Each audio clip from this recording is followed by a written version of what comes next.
Magandang hapon sa inyong lahat mga kababayan.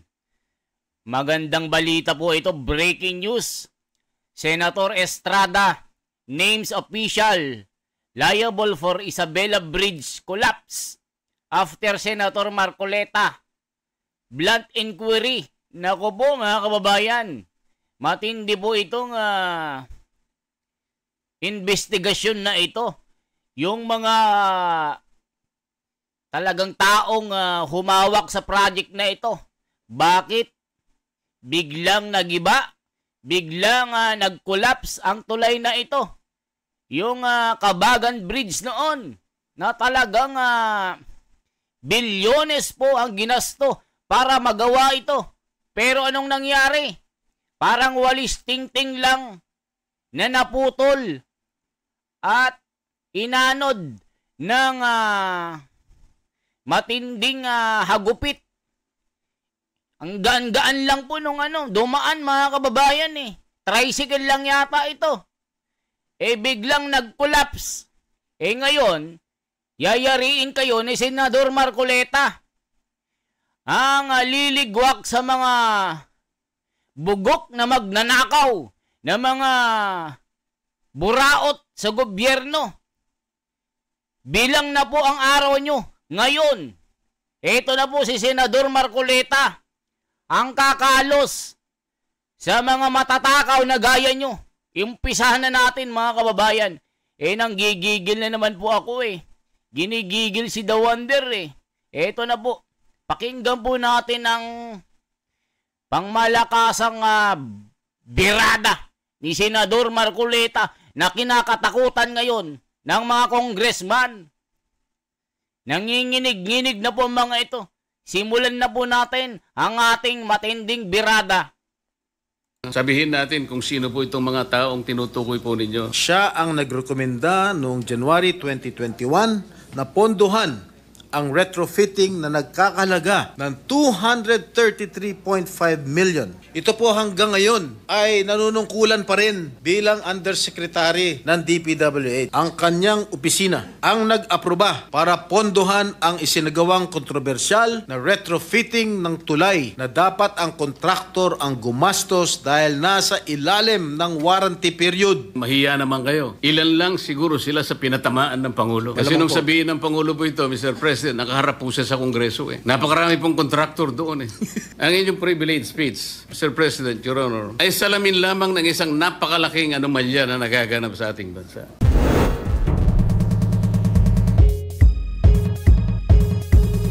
Mababang kalidad at marupok na materyales, ang pagkaantala ng proyekto at ang kapabayaan sa tamang pagmentina at pagkumpuni. Halimbawa, sa Kabagan, Santa Maria Bridge na sa Isabela, sinimulan noong 2014, ginastusan ng taong bayan ng 1 bilyon. 10 taon tinayo. Nung binuksan, ilang araw pa lang, giba na agad. Napakamahal. Ang tagal ginawa. Ang bilis na sira. All right, team, we're transitioning to FLAC, but tasks... Ayan mga kababayan, ang tindi. Ang tagal ginawa ng tulay na ito. Pero anong nangyari? Nagiba lang mga kababayan. Kalunos-lunos ang sinapit ng tulay na ito. Nakakapanlumo dahil ginastusan ng bilyones na pera ng bayan. Pagkatapos, mga tricycle lang ang dumaan, giniba na agad. Nalumpo agad ang tulay na ito. Anong ginawa nyo? Sa tulay na ito, binuraot nyo ang pera ng bayan. Talagang nakakagigil kayo. Ang sarap nyong padaanan ng tricycle na isa lang ang gulong. Mga kababayan, ang gigigil si The Wonder eh. Isipin nyo ang ginawa ng mga politikong ito. Politiko ba o yung humawak na undersecretary ng proyektong ito? Nanggigigil si The Wonder mga kababayan eh. Huwag niyong gigilin si The Wonder para hindi kayo mabuljak. Di ba mga kababayan? O ituloy pa natin ang usaping ito. Senador Marcoleta, yari kayo dito. Matinik, matapang, at walang kinakatakutan. Senador Marcoleta, eto na. Afternoon. I rise today on a matter of personal and collective privilege. 5 months after the reported collapse of the Cabagan-Santa Maria Bridge, accountability has finally been demanded by the Department of Public Works and Highways, directed only at the driver of the dump truck operating a vehicle with an approximate gross vehicle weight of 89.63 metric tons. Such a heavy load exceeded the bridge's design load capacity of 33 tons and violated the 45-ton maximum allowable gross vehicle weight, or the MAGVW, under Republic Act number 8794 and its revised IRR. As fate would have it, the bridge, 12 years in the making and opened for just over 20 days, collapsed. Hailed as one of the engineering wonders and the gateway to the Cordilleras, this road network was one that our kababayans had long looked forward to for decades. Para sa mga kababayan natin na buhay na tinatawid ang daan papuntang Isabela, isang malaking kaginhawaan sana ito. Ngunit ang kanilang pagbubunyi ay panandalian lamang. Mr. President, I take this floor to demand answers. Why did a bridge into which we poured over 1.2 billion of taxpayers' money, meant to be a symbol of strength and connection, become instead a symbol of failure for the government? Sino po ang dapat managot? Sino ang may sala?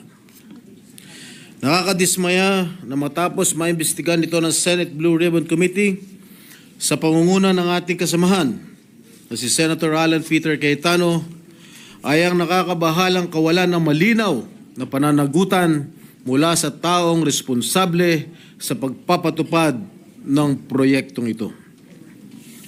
Based on all the documents my office has gathered, no information what was submitted to the DPWH explaining how the designer of the 990-meter bridge, Mr. Alberto Cañete, a supposed bridge expert, or the joint venture of United Technologies Consolidated Partnership, PERT Consult International and Scheme Engineers and Associates, arrived at its design.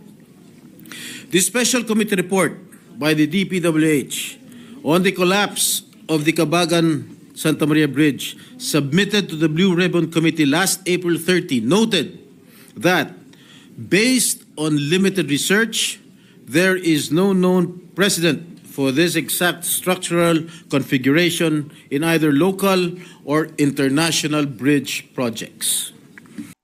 O ayan mga kababayan na, balita hindi pa tinatanggal yung taong may kasalanan dito sa project na ito, na bilyones ang ginasto para lang may patayo ang tulay na ito, na dinaanan lang ng isang trucking na punong-puno ng bato, na-crack agad, na-collapse agad. Anong ginawa nyo? Mga substandard na bakal? Hindi nyo inayos ang trabaho nyo. Ngayon, kulong kayo. Ginigigil nyo si The Wonder, ha? Nanggigigil ako sa inyo. Huwag nyo akong gigilin. Ituloy pa natin mga kabayan. Ginigigil ako Mr. President, it was an iconic bridge of unique form, not typically constructed by DPWH. So, why was such a design approved without the necessary technical documentation? Was due diligence not exercised in reviewing the safety, appropriateness, and long-term durability of the structure?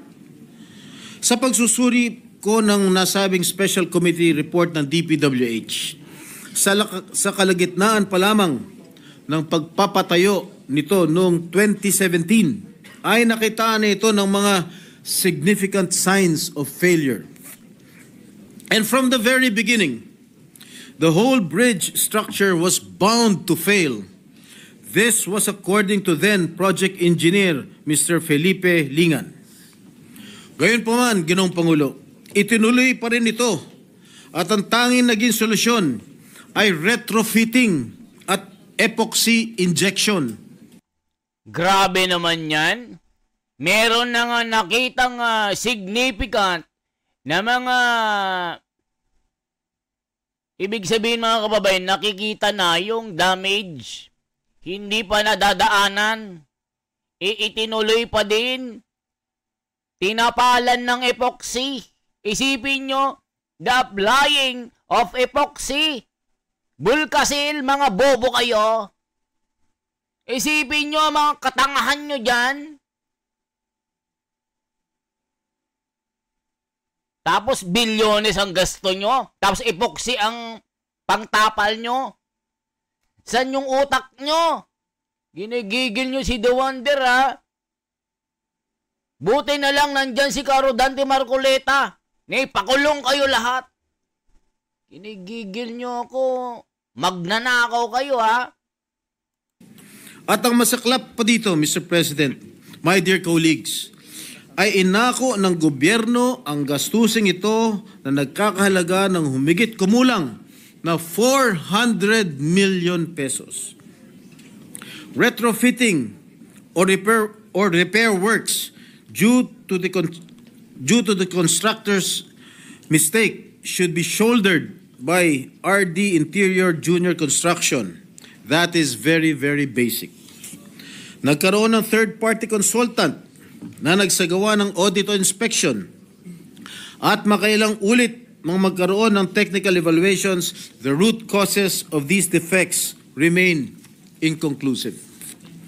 Mr. President, bumagsak na ang tulay, ngunit hindi pa rin matukoy kung saan nagkamali, sino ang nagkamali, at kung sino ang dapat managot. And upon further review of the said report, none of the companies that participated in the bidding were declared eligible.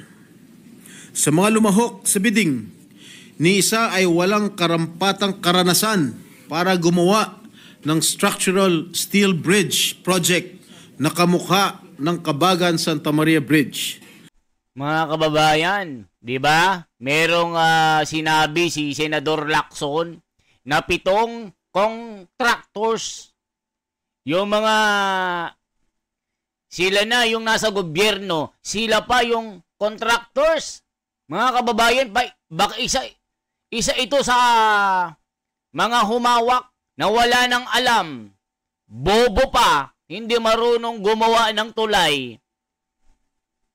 Yun na, baka sila yung mga bidder dito. Nako, nakakaawang Pilipinas ito mga kababayan. Buti na lang nandyan si Senador Marcoleta na matapang na chairman. Sa kabila nito, na-award pa rin sa RDIJC ang nasabing proyekto. In the said Special Committee Report of the DPWH, the filing of appropriate actions against the design consultant, Mr. Cañete, and the contractor, RDIJC, is being recommended.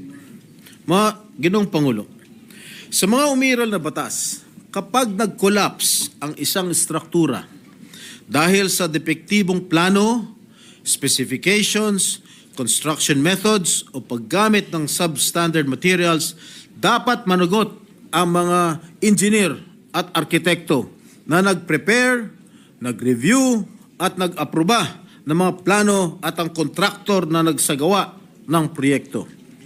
But aside from the truck driver, design consultant, and contractor, what about the public officials who exercised oversight functions?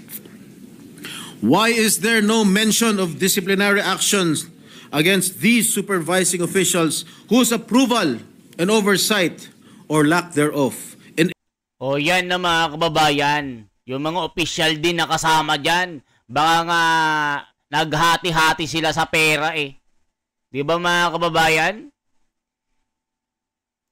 Ano masasabi nyo dito? Matindi ito mga kababayan kasi talagang napakatindi nito.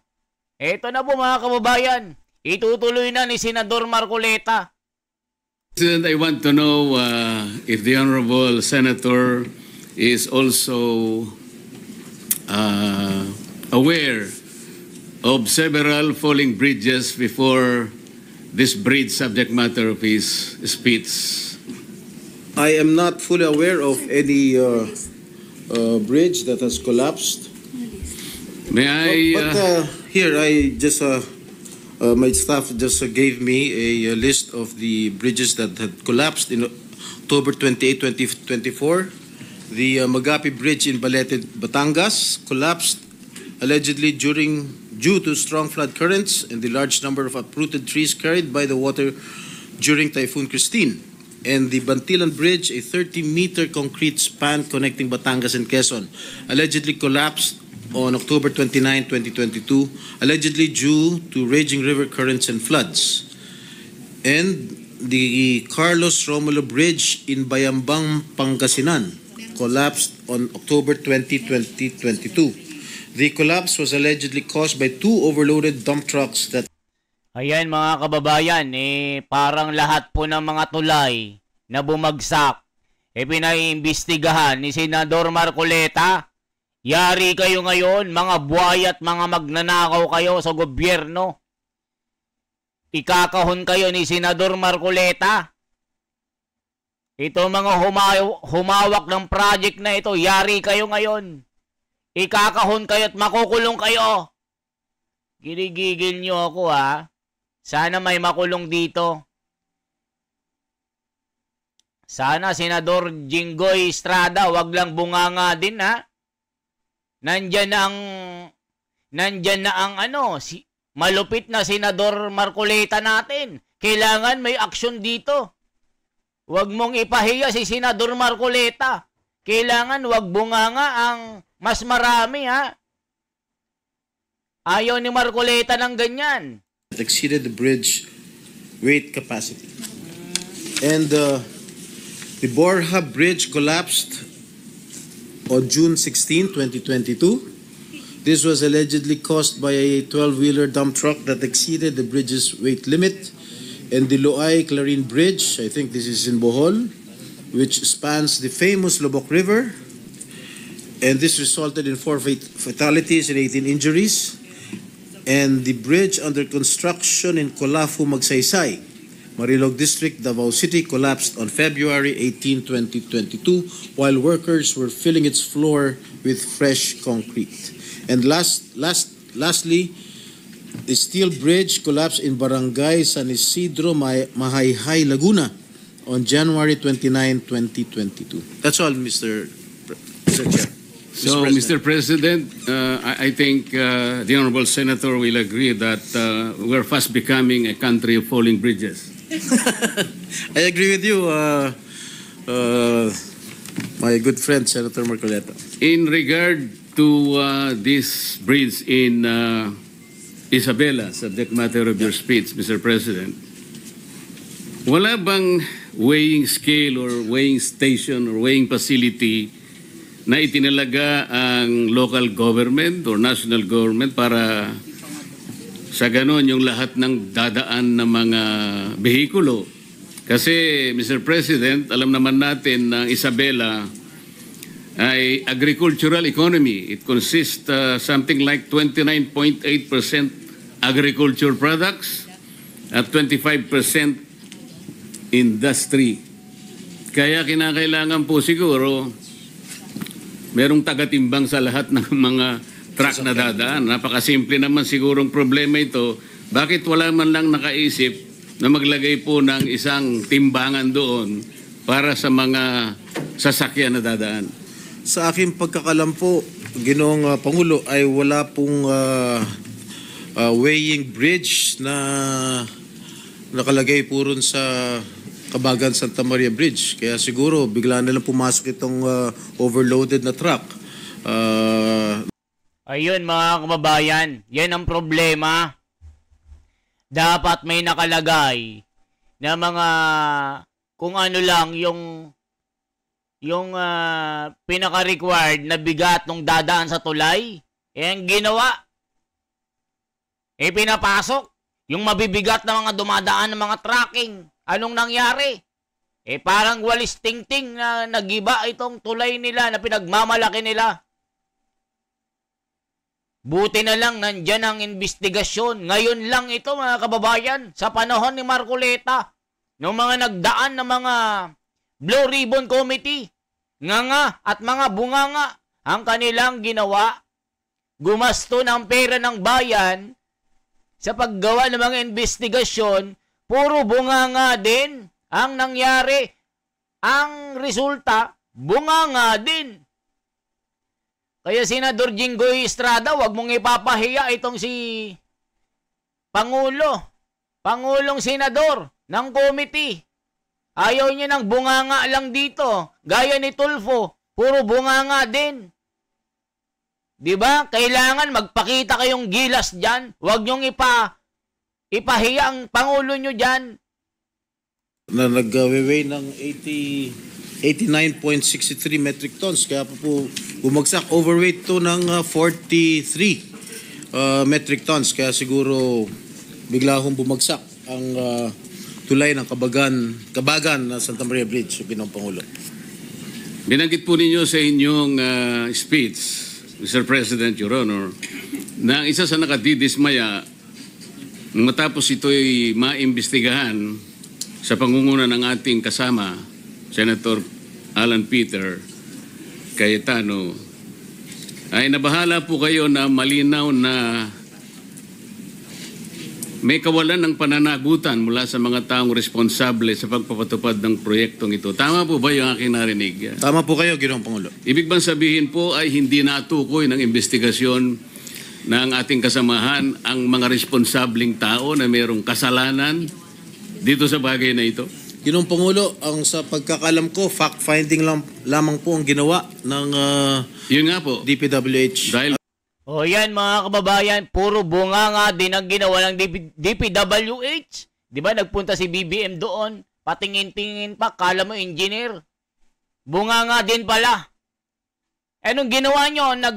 Namasyal lang din kayo, gumasto din kayo ng pera ng bayan para tingnan lang, ay giba na. Ay nagiba. Giba na. Puro bunganga ang ginawa din ng Pangulo. Ngayon, buti na lang nandyan si Senador Marcoleta. Susungal-ngaling kayo sa kakabunganga nyo. Ginigigil nyo ako ha. At wala pong mga pangalan na binanggit. Ngayon kung ako po itatanong ninyo kung sino-sino po ang magiging responsable, sasabihin ko po sa inyo kung sino-sino po itong mga ito. Salamat po, Mr. President, Your Honor, kasi po meron kayong binanggit dito na dalawang Assistant Secretary ng DPWH sa panahon na ginagawa ang proyektong ito na nakatalaga sa Region 3 o Region 2 at 3 undersecretaries naman ang malinaw na meron ding control sa budget at supervision sa panahon na ito'y ginagawa. Tama po ba? Tama po kayo, Ginoong Pangulo. Para po malaman ng ating kapulungan, maaari po bang sabihin natin kung sino po itong mga taong tinutukoy po ninyo, Mr. President, Your Honor? Maraming salamat, Ginoong Pangulo.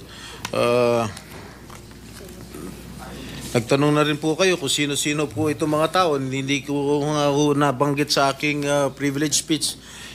Mga kababayan, nako, napapaihi na ang mga kawatan na nasa listahan. Kinakabahan na sila ng dahan-dahan.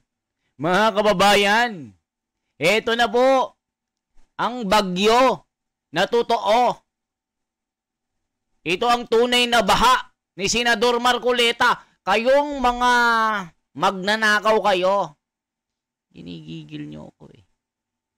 Subalit nagtanong po kayo, mapipilitan ko pong ibulgar kung sino-sino po itong mga taong responsable sa pagbagsak nitong sa pag-collapse nitong tulay sa Kabagan, Santa Maria. Unang-una, si Assistant Secretary for Regional Operations in Luzon, Loretta Malaluan. She succeeded Neri Bueno, now Asik Bueno, as Region 2 Director. The time when the bridge project was already facing structural problems. Siya ang nagrekomenda noong January 2021 na pondohan ang retrofitting na nagkakalaga ng 233.5 million o yung pagsasagawa ng epoxy crack repairs.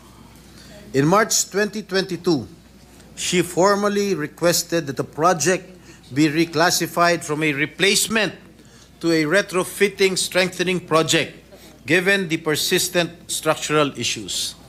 Pangalawa po, Ginoong Pangulo, Assistant Secretary for Regional Operations in Visayas and Mindanao, Neri D. Bueno. Siya po, as then Regional Office 2 Director, Engineer Bueno was involved in the implementation of Phase 1 and Phase 2 of this project. In 2018, then Project Engineer Felipe Lingan began reporting early signs of possible bridge failure. Noong pa lang 2018, nakitaan na nitong si Mr. Lingan na medyo malapit na magkolapso o may failure, early signs of bridge failure. These warnings were either not acted upon or were not sufficiently addressed under Bueno's leadership. O, tignan nyo mga kababayan. Ang ginastosan ng 200 million para lang tapalan ang mga crack ng tulay na ito. Diyos ko, anong ginawa nyo? Baka 50 mil lang ang bulkasil na ginasto nyo. Talagang may makukulong dito mga kababayan. Ang sarap nyong tirisin. Kinigigil nyo ko.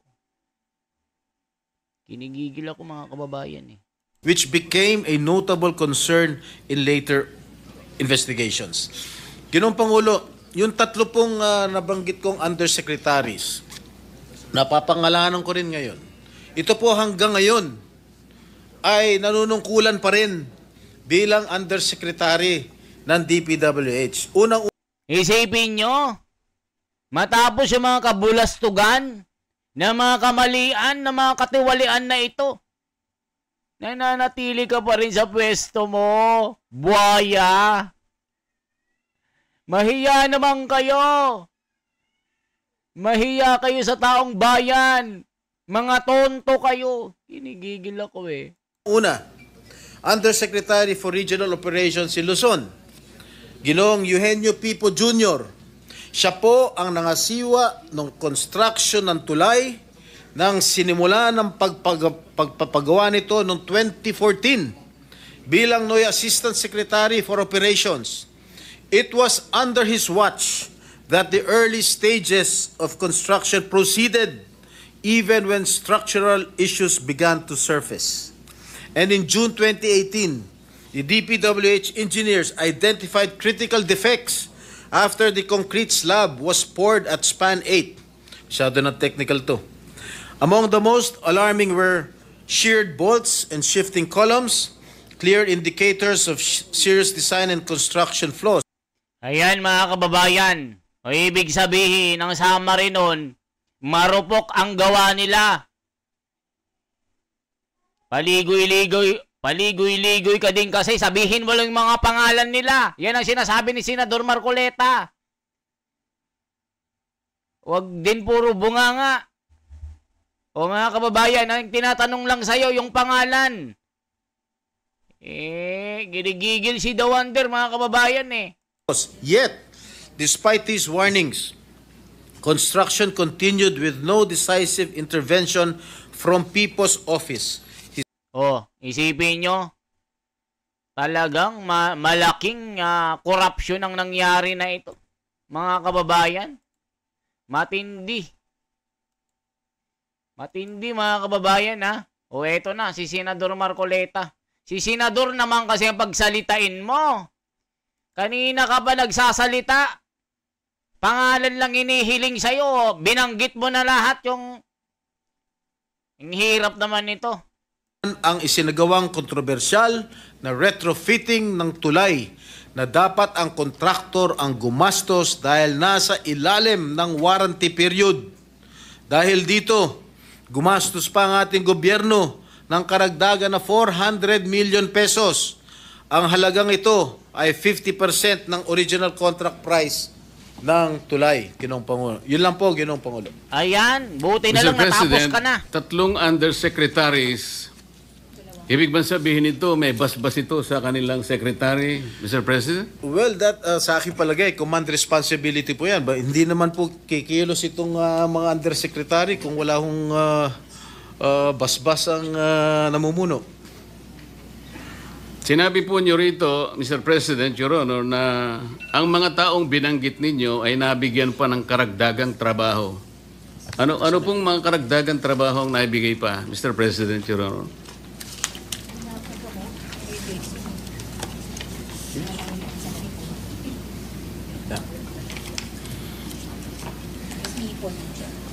Habang binabasa po ninyo yan, karagdagan sigurong impormasyon, Mr. President, mayroon po akong nabasang isang parang briefing na dalawa po sa binanggit yung undersecretaries parang nagkaroon po ng pagbabago, atas ng panibagong katungkulan, nagmula mismo sa tanggapan ng DPWH. Tama po kaya yun? Tama po Mr. kayo, President, Your Honor? Tama po kayo, Ginoong Pangulo. Nasaan? At binanggit din po ninyo sa inyong speech, Mr. President, Your Honor, na tila kayo'y nagsususpecha at maring sila pinatutungkulan ng Pangulo nung sinabi niyang mahiya naman kayo. Ano po ang pinagbabatayan niyo rito? Malamang itong sinasabi ng ating Pangulo na pinatutungkulan ng ating Pangulo na mahiya naman kayo. Palagay ko, ito po yung mga opisyalis ng DPWH na kasangkot o kasabwat sa pagpapatayo nitong collapsed bridge na ito sa Isabela. Siguro po ang mas tamang isipin natin, ilan lang siguro sila sa pinatamaan ng Pangulo. Kasi nung sabihin ng Pangulo po ito, Mr. President, nakaharap po siya sa Kongreso eh. Napakarami pong contractor doon eh. Kayo po nakakalam nun dahil kayo po nanggaling sa House of Hindi Representatives. po, tinatanong ko po kayo kung kayo isang ayon na maaring mas marami ang pinatutungkulo ng Pangulo. At hindi lamang po bagsakan ng tulay ang pinag-uusapan doon. Mr. President, Hindi Your Honor. po ako makakasagot niyan sapagkat hindi po Bakit ako naman po hindi kayo makakasagot? hindi po ako Napakasimple lang nanggaling po ng tanong ko sa inyo. sa House of Representatives. Kayo po nanggaling sa House of Representatives. Malamang kayo po nakakaalam kung marami po ang pinatutungkulan ng ating Pangulo, Ginoong Pangulo. Talagang marami. Ako po, sinasabi ko sa inyo, marami pong kontraktor doon. Ang tanong ko lang kung kayo'y sumasang-ayon sa aking pananaw. Ay yes, sumasang-ayon po ako sa inyong pananaw. Ayun. Kung kayo po ay naniniwala, maniniwala rin po ako. Mr. President, Your Honor, di ba pangkaraniwan pagka meron po tayong itinatayong isang infrastructure, lalong Ayun nga, mga kababayan, di ba si Pangulong BBM, nung nagsalita na mahiya naman kayo, palakpakan yung mga congressman. Ang daming contractor doon, mga kababayan. Di, lalo dito sa flood control, Diyos ko Lord, mga tulay, mga bakbakan ng mga kalsada na butas-butas. Binutas yung magandang kalsada, binutas ang binutas hanggang mahukay yung pera. Mga kababayan, para silang naghuhukay ng ginto. Kaya nga tuwing nakakakita ako ng ng binabakbak na kalsada, wow! Sana all. Ganun lang maghukay ng pera. Isang butas, 1 bilyon ng butas. Mga kababayan, buti na lang nandiyan ang ating kapatid na si Caro Dante Marcoleta ang ikukulong lahat kayo.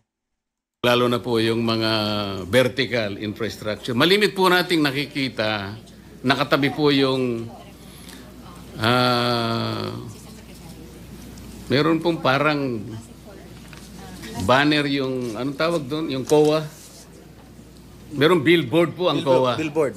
Na kung saan nakalagay yung ilang mga detalye, pangalan ng proyekto, Minsan po pangalan po ng politiko nandun. yung halaga ng proyekto, yung description hanggang saan, di ba? Yung contractor kung sino yon.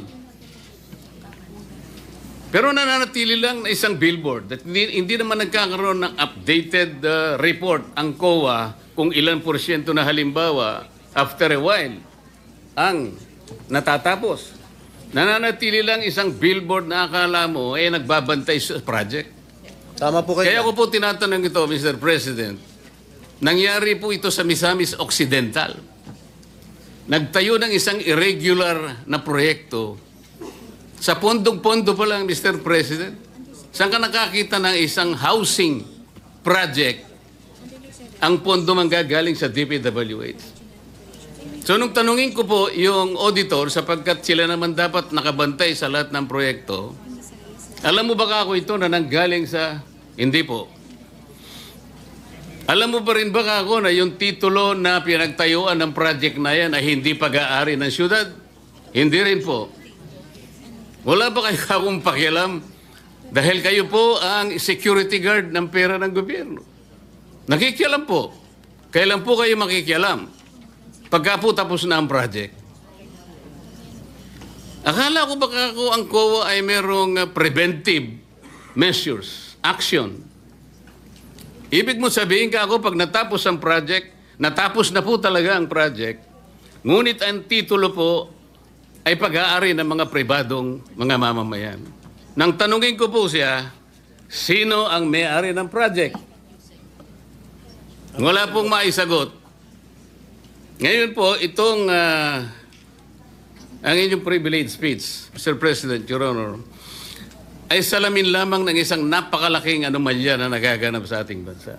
At salamat po sapagkat kahit na ito po ay isa lamang sa mga bagay na maaaring makapagbigay po ng alalahanin sa ating mga mamayan sapagkat ito ay pera ng bayan, lalong-lalo na po yung binabanggit ninyong mga opisyal ng pamahalaan na parang kasangkot pa sa mga pangyayaring ito, na maaaring ang pwesto po nila ay nagpalipat-lipat sa ilang mga lugar sapagkat ito pong mga listahan ng mga bumagsak na tulay. Kung makikita po nyo yung tatlo sa binanggit nyo sa Luzon po Sa Makatwid po, ulit-ulit po ito. Parang... Pagod sa trabaho? O mga kababayan, ang tindi Ayan na si Senador Marcoleta, mga kababayan. Anong masasabi nyo? Lagot na, mga kababayan. Kaya abangan po natin ang mga susunod na mga kabanata ng investigasyon na ito. Naniniwala po ako, mga kababayan, nakakaiba itong isinasagawang Blue Ribbon Committee na pag-uusap na ito. Sa panahon ni Marcoleta, merong makukulong. Totoong makukulong, mga kababayan. Hindi lang kwentong barbero ito. Kasi ng mga nakaraan, wala Puro ngangaw, puro nganga, puro bunganga ang ginawa. Kaya mga kababayan, salamat po sa inyong lahat. Maniwala po tayo kay Senador Marcoleta na Pangulo ng Blue Ribbon Committee. Dahil merong mananagot sa mga bumuraot ng ating pera ng bayan na binulsa ng mga politikong ito. Napakaraming mga congressman, na mga listahan, na mga kontraktor, na mga project ng gobyerno. Okay lang sana kung matitibay, mga kababayan kung meron silang maayos na ginagawang project pero wala. Lalo dito sa flood control na ito. Sana po kayo na pong bahalang mag-like, isang share, at isang subscribe. Mag-join button na rin kayo sa ating community, sa ating YouTube channel. Maraming salamat po, mga kababayan. Yan lamang po ang aking bahagi. Ako po, si The Wonder sa Philippines po. Mabuhay.